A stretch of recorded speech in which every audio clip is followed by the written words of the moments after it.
Assalamualaikum warahmatullahi wabarakatuh. Izin memperkenalkan diri, nama Siti Fadia Rahmawati dengan NPM 2121020113 semester 4 Prodi Hukum Tata Negara Fakultas Syariah kelas HTND.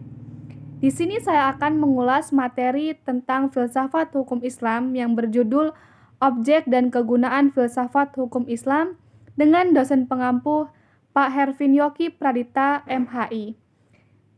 Di sini saya akan mengulas materi yang sudah Bapak berikan. Baik, materi yang saya akan bahas di sini yang pertama yaitu objek dan kegunaan filsafat hukum Islam. Hukum Islam mengacu pada pandangan hukum yang bersifat teologis. Artinya, hukum Islam itu diciptakan karena ia mempunyai tujuan. Tujuan dari adanya hukum Islam adalah terciptanya kedamaian di dunia dan kebahagiaan di akhirat.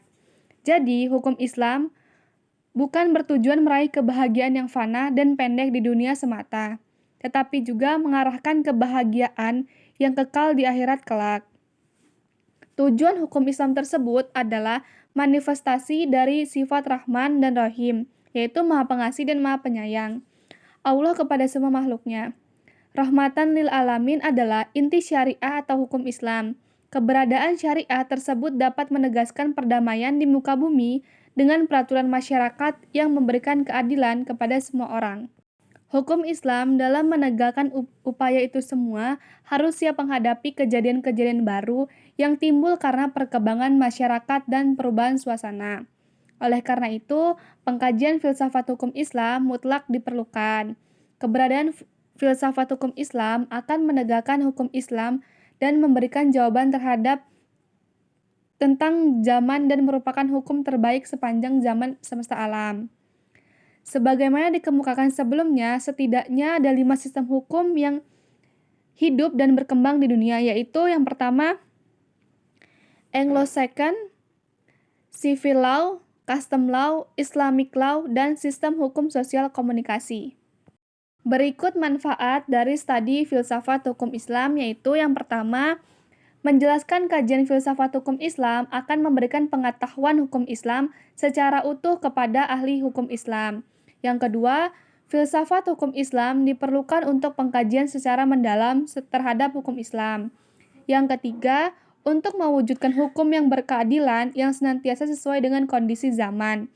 Dan yang terakhir yaitu pengkajian filsafat hukum Islam memungkinkan pemahaman Islam secara menyeluruh dengan ilmu-ilmu agama lainnya.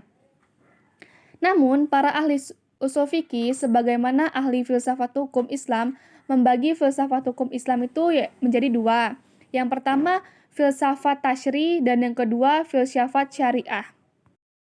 Di sini saya akan menjelaskan filsafat yang pertama yaitu filsafat tasyri. Filsafat ini bertugas membicarakan hakikat dan tujuan penerapan hukum Islam. Filsafat tasyri terbagi kepada yang pertama, dasar hukum Islam, kedua, prinsip-prinsip hukum Islam, ketiga, pokok-pokok hukum Islam atau sumber-sumber hukum Islam, dan tujuan-tujuan hukum Islam, dan yang terakhir, kaidah-kaidah hukum Islam. Sedangkan filsafat syariah yaitu filsafat yang diungkapkan dari materi-materi hukum Islam, seperti ibadah, muamalah, jinayah, ukubah, dan lain sebagainya. Sedangkan tugas filsafat ini yaitu termasuk dalam pengembangan filsafat syariah yang pertama, rahasia-rahasia hukum Islam, ciri-ciri khas hukum Islam, keutamaan-keutamaan hukum Islam, dan yang terakhir yaitu karakteristik hukum Islam. Sekian presentasi atau pengulasan materi yang saya sampaikan yang berjudul dengan objek dan kegunaan filsafat hukum Islam. Kurang lebih atau kurang perkataan atau salah perkataan mohon dikoreksi. Saya akhiri. Wassalamualaikum warahmatullahi wabarakatuh.